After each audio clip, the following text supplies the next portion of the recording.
when was the last time, answer this honestly, and it's years for me, that you woke up and you felt completely refreshed after a bit, you know what I mean? After you had a good night's sleep, maybe even a day off, and you woke up the next day and you felt completely like you were like, do you know what? I am ready to, whatever's coming my way today, I'm ready to embrace whatever that is. I'm feeling invigorated by that. When was the last time you had that? I can't believe how often, and it might just be the age bracket that I am now in with my kids at whatever age that is when I ask people how they're doing, their response to me is not like good or bad, it's like, I'm tired. Just without any sort of apology, without thinking I should try and be interesting for the person I'm talking to, just say, I'm just tired. I'm tired out. Whether it's our working hours that seem to be going up and up and up and up, whether it's the constant communications that we've now got, like we are always connected to something. We have always got some story that we can chase. We have always got something to respond to, pretty much all of the time.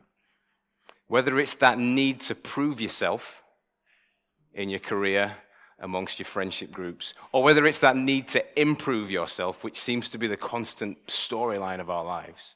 Just exhausting need to get better, be more popular, do better at work. Or whether, and this is definitely my one, the racing, worrying mind. How on earth do we stop that going around? We are, as a culture, I guess I'm not speaking across the whole world, I'm speaking from what I know. We are exhausted. The conveyor belt of modern life is tiring us out. There is a Japanese word that I want to share with you, and I'm guessing you're all cultured people. You'll probably know what it means before I tell you what it means. It's called karoshi, and I am pronouncing that spot on. Karoshi. The Japanese invented a word given their working hours. It means death by overwork. Yes. Caused a chuckle. Not the reaction I was expecting, actually. What I was expecting you to think was, wow, that's serious. Rest. It's serious. We are swamped by doing stuff, by proving stuff, by being alive. We are swamped by it. We've got to take rest seriously. But there's a flip side to rest. There's a positive side. There's another reason we should take it seriously. It's because it's hugely beneficial. I don't know if you know much about Michael Mosley or anybody else who's a doctor expert on sleep. He says that sleep can do, and get this, this is just while you're asleep. And I don't get enough sleep. But this is what happens while you're asleep. So you're going to want to sleep more when I start telling you what can happen when you sleep. Sleep improves cognition. The brain matter works a little bit better. It makes us more creative. Just more sleep makes us more creative. It aids body repair and mental health. We're healing. Our little organs, or big organs, or whatever size organs we've got, they're getting better as we just lie there. It aids, I couldn't believe this one, it aids weight loss. It's fantastic, isn't it? Sleep, that's just sleep. And that is just physical rest. Imagine how we would be if we could rest from all of the worries and all of the needing to prove ourselves and all of the other stuff that we worry about. This world, where's it going? All these wars, all this trouble. Imagine if we could rest from that. I don't know if you know this, but there is another version of you. There is another version of you. I've met a few of the other versions of you. There's a holiday version of you. Have you met the holiday version of you? The holiday version of me, so I'm told, is lovely. It's a wonderful guy. Yes, I'm wonderful. I'm only there for about 4 days annually, but I'm wonderful. And when I get on holiday, I'm not instantly holiday Ash. It takes a couple of days of me just being weird to get to the point where I'm holiday Ash. But then when I get there and I'm far enough away from my worries and I'm rested, a couple of good nights sleep, but not just sleep. I'm rested from all my anxiety and all my worries. I become, and the holiday version of you becomes, this interesting, romantic, generous, playful, creative. If you know what I'm talking about, don't you? When you get there, if you're a family person, you're playing with your kids, you're thinking big, wonderful, philosophical thoughts. The holiday version of you is fantastic, and then it disappears for a whole year. And if you're like me, your kids are like, what happened? Who was that? Who was that guy? Rest. Be well rested. It's serious business. It's really, really serious in the Bible, rest. God takes time to talk to us about rest. One of the main themes of the book is rest. The story is bookended by rest. The prophets, last week we heard that they were learning about rest, but they were constantly screaming to whoever would listen about what rest really was. Its best songs, its most famous song perhaps, is about rest. The Lord's my shepherd, I shall not want. He makes me lie down in green pastures. He restores my soul. And when God speaks perhaps most seriously, or perhaps the second most serious time that God speaks, when he gives out the Ten Commandments, his blueprint for how we should live our lives, really interesting thing you'll notice, most of the commandments are just bullet points. Don't kill, don't commit adultery, don't do this, don't do that. It's like God says they'll get that. I don't need to dwell on that, they'll get that. When he talks about rest, when Moses reiterates God's commandment about rest, it's a big, long, heartfelt plea. So it says it, what it is in Deuteronomy chapter 5. Here's the plea. So don't kill, don't commit adultery, honor your father and mother, bullet points. This is what we get about rest. Observe the Sabbath day, keeping it holy, as the Lord your God has commanded you. 6 days you shall labor and go and do all your work, but the seventh day is a Sabbath day to the Lord your God. On it you shall not do any work, neither you, nor your son, nor your daughter, nor your male or female servant, nor your ox. Has he got your attention yet, God? Your donkey or any of your animals, nor any foreigner residing in your towns, that your male or female servants may rest as you do. And I think here's what I found to be like a critical bit of information in this command from God. Remember that you were slaves in Egypt, and that the Lord your God brought you out of there with a mighty hand and an outstretched arm. Therefore, because of all of that, God has ordered you to keep a Sabbath day. He says to them, in your liberty. So what you've got to remember when they get in the commandments, they've escaped from slavery. Moses has brought them out miraculously, and they've been worked to death. Remember all those stories? Maybe you've seen the films or read the books. We're not even going to pay you for getting more bricks. We're not going to give you any more time to get any more bricks. They were enslaved to work. And God says, the thing that I need to remind you of in your freedom and in your liberty is what? Don't do that again. Don't work yourselves to death again. And he says more than that. He says, don't work whoever you come across to death again. He says, you've seen the folly of work, but I'm going to need to tell you really clearly not to fall into that trap again. It's what we do, isn't it? We know about work. We know how good it can be. We've talked about that. But we know how overwork can break us. We know what happens in the world. We know the demands that come. We know the places that we can end up. And yet the pattern of life for our culture is we fall into the trap of overwork over and over and over again. We kind of can't escape it. And we put it on other people as well. It's this cycle of overwork. God says to us, really seriously, really lovingly, I think. One of the few times I encountered Paul he was serious quite a bit, but when I encountered him in serious, as I started out being a pastor here, I don't know, for those of you who don't know, Paul was the previous pastor and he sort of shaped me and schooled me, but one of the few times he got serious was about my day off. He said, I want to sit you down, Ash, I want to have a serious conversation. I'm like, right, okay.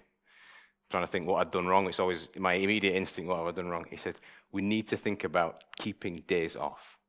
He wasn't being a bad boss. It was a serious, loving command because he knew even somebody who's a pastor will get swamped with work. We'll get swamped with endless amounts of work. Might not even be work that you get paid for. We will get swamped with stuff to do. And God says to us, you're going to have to take rest seriously. Jesus, in the text that we're going to look at just now, was really, really serious about rest. It was pretty much, it seems it's ingrained as part of his mission. I need to explain to the people about rest. It seems intertwined with his coming to this earth. Verse 28, maybe you can see it. I'll read it out to you. Notice the first thing that he sees. or that we see that he sees. Come to me, all you who are weary and burdened, and I will give you rest. Jesus comes and he looks round, and even though we've not had the Industrial Revolution yet, even though we've not got commerce like we've got it now, he looks round and he knows that the command's gone out from God, and he's looking at God's people for the majority of the time, I think. He knows that God said, you need to rest, it's important, I love you, rest. And he looks round and he sees everybody is exhausted, and his heart melts. You see it in the appeal, come to me, I'll help you. Come to me and I'll give you some rest. First thing that he does, he sees that everyone's exhausted. But what really breaks his heart in this moment, I think, is why he sees everybody is exhausted. See, it's not just lots of work. It's not just that the people are exhausted. His main beef, the thing that really breaks his heart, is that it's his leaders, the people who are there to teach the people about God, who are there to tell people to take a day off. Those people are making the day off of work more like work itself. Read with me verse 1 and 2. At that time, Jesus went through the grain fields on the Sabbath. His disciples were hungry and began to pick some heads of grain and eat them. When the Pharisees saw this, they said to him, look, your disciples are doing what is unlawful on the Sabbath. Do you see how messy and confusing it's got? Verses 9 and 10. Going on from that place, he went into their synagogue, and a man with a shriveled hand was there, looking for a reason to bring charges against Jesus. They asked him, is it lawful to heal on the Sabbath? This day of rest that God had commanded. Like people's break, chance to replenish, like you need to take a day off. The one thing, the chance of respite, chance of restoration. And yet God's people are making that day off more and more like work. Maybe it was out of we're often quick to beat up on the Pharisees and the Sadducees, people like me, people who preach, but maybe it was a fear of God. Maybe it was a zealousness for the law. Or maybe it was that human thing that we just identify so much with what we do. So much of our identity is what we do. They lost sight of the heart of this law. They lost sight of the care that the boss, God, gives to his people. You're going to need to take a day off. They lose all the heart of it, and all that you're left with is do's and don'ts. You've got Jesus and his disciples who are having a snack, enjoying God's creation, and they're not even allowed to do that. There's a guy who could be restored and healed, and it's got to such a ridiculous point, the finite details of the law, that the good that could happen doesn't get to happen. I think we see this often. Some of the laws that we've got in our land, they're good laws. When they're imagined, when they're created, the laws that look after us. But by the time that they get down to the final details, by the time it gets down to the keeping of them, there's so much red tape and litigation and legislation, and it just ends up being a bunch of do's and don'ts that we can't even see back to the heart of the law at the start. It's the same with our faith, often. Some people encounter Christianity. They maybe bumped into you, maybe you're a Christian, maybe not, but they maybe encountered you as a Christian, and they've come across church and they've just seen a huge long list of do's and don'ts. My wonderful parents, I was brought up in a Christian family, and we tried to keep the Sabbath, God's holy day. I got some rest. I was at church all the time, 3 times a day. Do's and don'ts is pretty much all I can remember.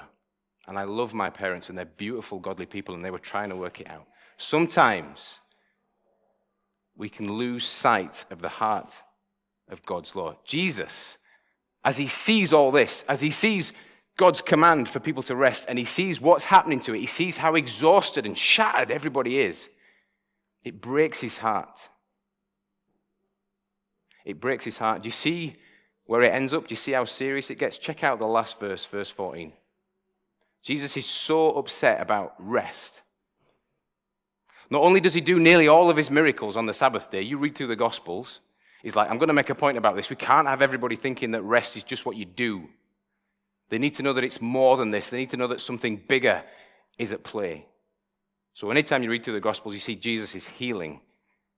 On the Sabbath day, he went here and healed. But not only that. Verse 14. The Pharisees went out and plotted how they might kill Jesus. Jesus was so upset by the people not understanding what rest was. He went to the cross.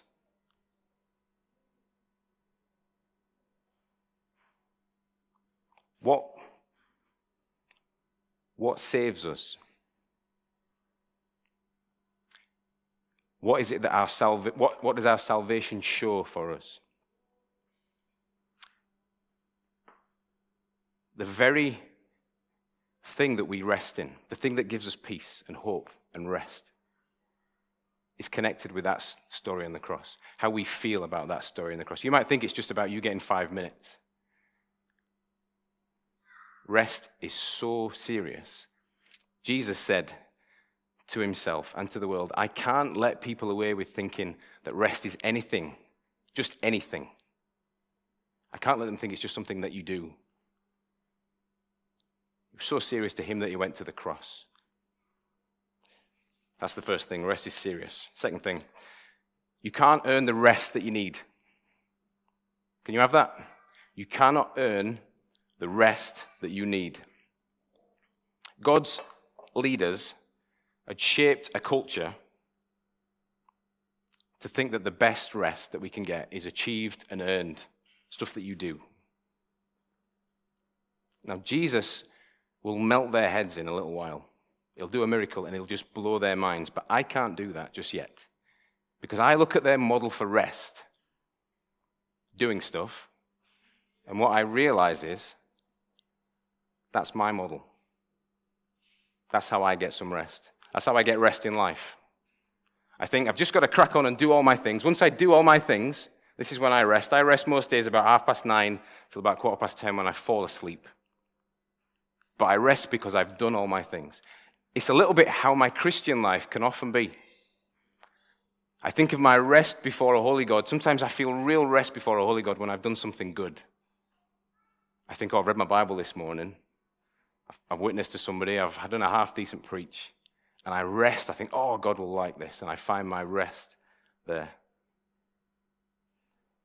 Jesus doesn't come to belittle our efforts with rest. He comes to shake it up like Billy-O. But he doesn't come to belittle our efforts with rest. He knows. He's walked the earth. He knows how hard it is to get a rest. We see him often try and disappear off on his own to get a breather. He knows what it's like to get a rest. But he comes to reveal to us what is a better rest. He says, yes, you're going to have to work hard to get 5 minutes, but I need you to know that there is a better rest out there for you. What is that better rest? He explains the better rest brilliantly, I think. This is how you should turn people's opinions around. Because the Pharisees and the leaders and the people to this point, they can't see what that better rest is. They're schooled in this culture of just doing stuff. So Jesus uses their heroes. You talk about David in Israel, everybody's listening. He's the superhero of Israel. And look at what he says in verse 3-5. He answered, haven't you read what David did when he and his companions were hungry? He entered the house of God, and he and his companions ate the consecrated bread, which was not lawful for them to do, but only for the priests. David was really cheeky in this story. We haven't got time to look back into it, but he was really cheeky. He was on the run from Saul. And he went in to eat some of what you call the showbread in the temple. And he lied to the priest. He said, it's a special mission. It's a secret mission. I'm right to get some bread.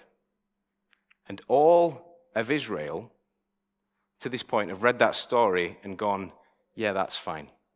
Even though it's unlawful, even though it's a bit immoral, they've said that that's fine because they recognized the greater good that God was doing. This guy was going to get killed by Saul. This guy was hungry. God was doing something great. He was going to get us a good king at last. So we looked at that story of a Sabbath day or a discrepancy, and we're okay with it. Jesus says, as he eats the corn, you should be okay with this. There's something bigger going on. I love what he says about another one of their heroes, Hosea. Read this with me. If you had known what these words mean, this is a quote from Hosea. I desire mercy. This is God speaking to the people.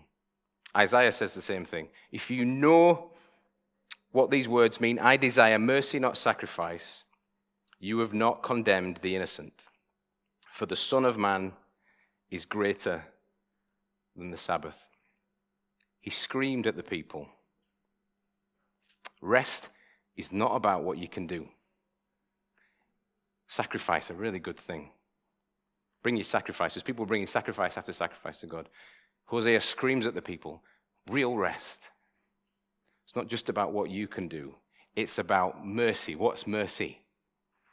Do we set that off? We don't set that off. God starts that in us. Real rest is not about what you can do. Get this. Hard to accept. Schooled as we are. Real rest is not about what you can do. How hard you work to achieve your rest. How holy even that you can be. It's about what God has done. Jesus comes and he says, this intense focus that you've got on the minutiae of the law, this intense focus that you've got on what you can do bringing you rest has meant that you've missed the bigger purposes of rest. Rest flips round the other way than that. It's not about what you can do. The best rest will come for you when you realize what I have done for you, what I have given you. That is where the best rest is.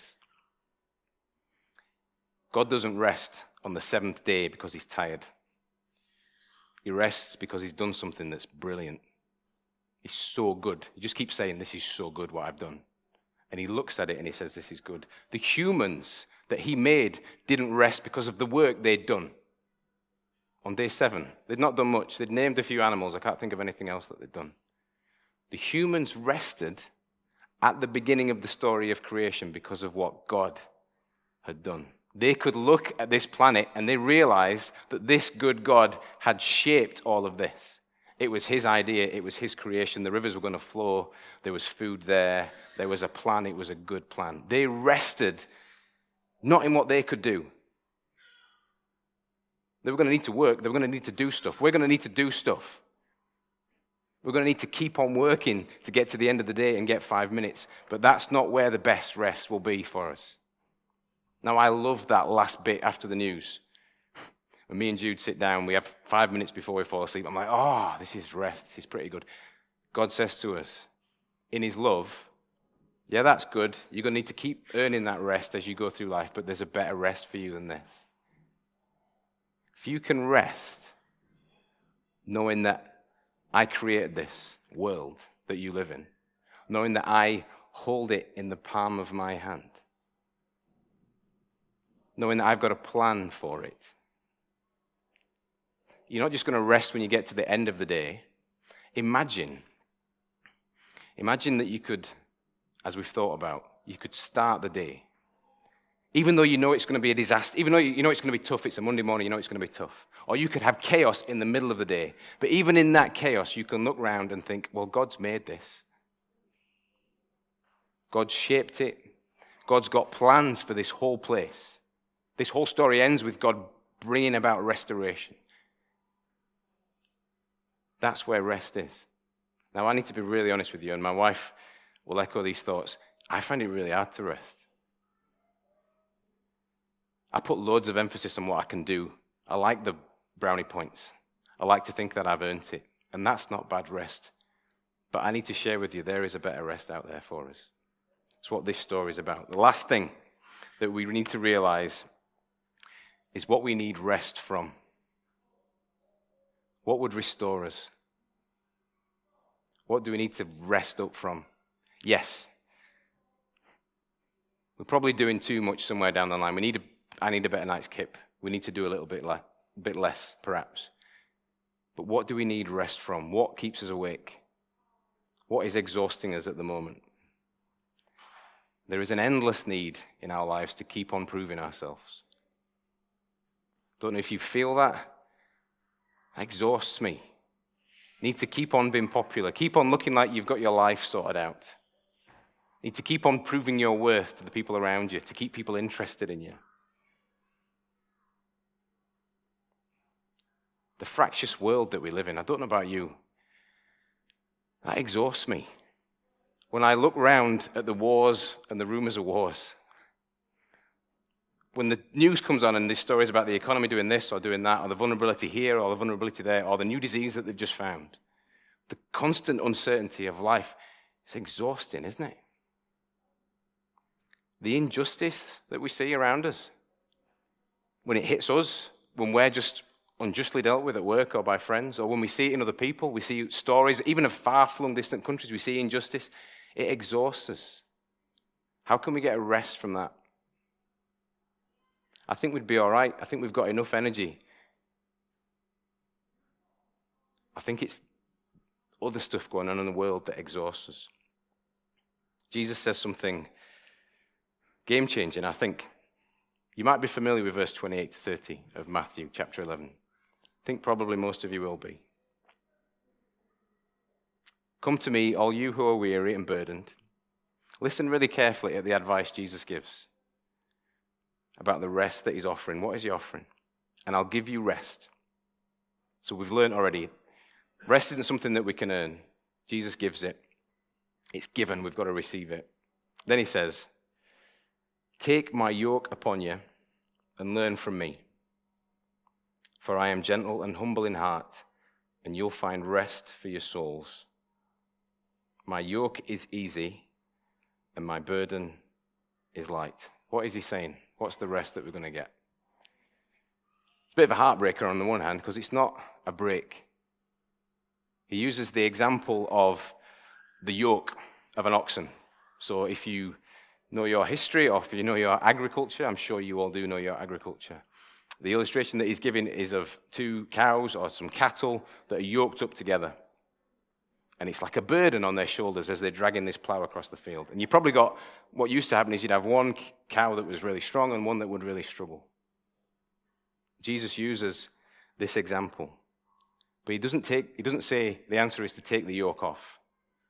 This isn't Jesus' revolutionary answer. I'm not going to take all the weight off for you. I'm not going to say that Christianity is about 6 years in Hawaii. Notice that you've still got a yoke on. It's just that Jesus swaps it over. What is he offering us there? He's just putting a different yoke on us, and he's saying, if you put this yoke on, life's going to be easier for you. What is he offering us? It's not a break. It's a way through. This is the rest that Jesus speaks of. The story culminates in the texts. The Pharisees are raging. They're ready to kill Jesus, and they will in time. But Jesus is going to heal this guy anyway, even though it's going to make him rage. He's going to heal this guy's withered hand. It's a beautiful moment in the story. What does it mean? What does it mean for us? Does it mean that we get rest when our bodies are restored physically on this earth? Because you could maybe think that. I don't think that's what it's saying. I think Jesus is saying we get rest when we realize that a good God is about the business of restoration in this world. People watching the event as it happened would realize that there is hope. It was sparking off a chain of events. We get rest, not because we get a break. You can't get a rest from the uncertainty that's in this world. We can't just shut that off. We can't get a rest, essentially, immediately from needing to prove ourselves. You're going to have to prove yourself again tomorrow and the day after that. We get a rest when we realize that God is in the business of restoring this world. We see it in the man with the shriveled hand. Jesus says something so lovely. He says, essentially, take my yoke. What is he saying when he says that? He's saying to us, try me out. Walk with me for a bit. Come along the journey that you're going now, change course a little bit, think about it a little bit differently, try it out walking with me. If you walk with me just a little way down the line, you'll start to realize this great need of provision you have, the worries about the future that you rightly have. You'll see in time that there'll be provision. An incredibly strange thing to be a Christian. It's one of the things I can say that I've experienced growing up in the mill where you needed to make the next day's money. and then going off to Bible college and realizing, learning through stubbornness or against stubbornness, God can provide beyond all our imagination and expectation. He says, walk with me. See how I provide. Walk with me. And even though it looks like it's grim, even though it looks like the world's going to fall apart, if you walk with me for long enough, if you put my yoke on for long enough, you'll come to see that everything's going to be all right. If you walk with me far enough, I would say if you walk with him far enough to get to the cross, to see him restored, to see him resurrected, you'll see that everything is going to be all right. You'll see that you've got nothing to prove. This ache in your heart to keep needing to prove yourself. You'll see Jesus, somebody who loves you unconditionally, and you'll realize over time that you've got nothing to prove. Eugene Peterson, I think, says it perfectly. He does a transliteration, perhaps, of the Bible, and he puts it like this. Are you tired? Are you worn out? Are you burnt out on religion? Come to me, get away with me, and you'll recover your life. I'll show you how to take a real rest. Walk with me and work with me. Watch how I do it. Learn the unforced rhythms of grace. I won't lay anything heavy or ill-fitting on you. Keep company with me, and you'll learn to live freely and lightly. The wonderful thing about Jesus is he doesn't just say it. He proves it. He goes to the cross, and he says to us as he gets on the cross, quite wonderful this, there's nothing more that you can add to this story. If you believe that, if you look at that long enough, you think about all the need to prove yourself that you have, or all the stuff that you need to do to get a break. When you see Jesus go to that cross, the one thing he makes really clear is that there's nothing left for us to do. Just to receive it. Rest. It's really serious. We owe it to ourselves to take a break. We can't earn it. The rest that we need is something that's got to be given. And we need to know what we need a rest from, and only God can give us that rest.